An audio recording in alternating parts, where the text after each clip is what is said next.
കൊട്ടിയൂർ വൈശാഖ മഹോത്സവത്തിന്റെ ഭാഗമായി ഭഗവാന്റെ തിരുവാഭരണങ്ങളും ഭണ്ഡാരങ്ങളും മുതിരേരി വാളും അക്കരെ സന്നിധാനത്തിലെത്തിയതോടെ അക്കരെ കൊട്ടിയൂരിൽ നിത്യപൂജകൾക്ക് തുടക്കമായി. ഉച്ചവരെ ഭക്തജന തിരക്ക് അനുഭവപ്പെട്ടെങ്കിലും ഉച്ചയ്ക്ക് ശേഷം തിരക്കിന് ശമനമുണ്ടായി. ഈ വർഷത്തെ ആദ്യ ശീവേലിയും സന്നിധാനത്ത് നടന്നു.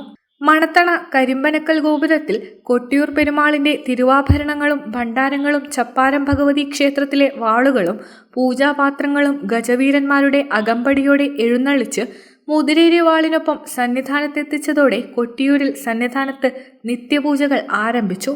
കഴിഞ്ഞ വർഷം പൂർത്തിയാവാതെ ബാക്കിവെച്ച ശീവേലി എഴുന്നള്ളത്തിന് ശേഷമാണ് നിത്യപൂജകൾ അക്കരെ സന്നിധാനത്ത് ആരംഭിച്ചത്.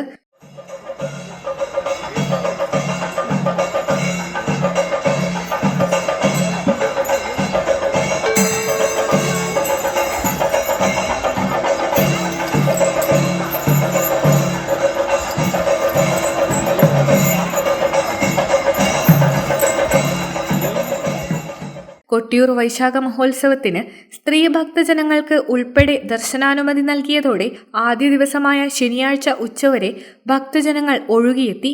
കർണാടകയിൽ നിന്നുമുള്ള ഭക്തരാണ് കൂടുതലും ദർശനത്തിനായി എത്തിയത്. ഈ വർഷത്തെ ആദ്യ ശീവേലി വൈകുന്നേരം 6 മണിയോടുകൂടിയാണ് നടന്നത്.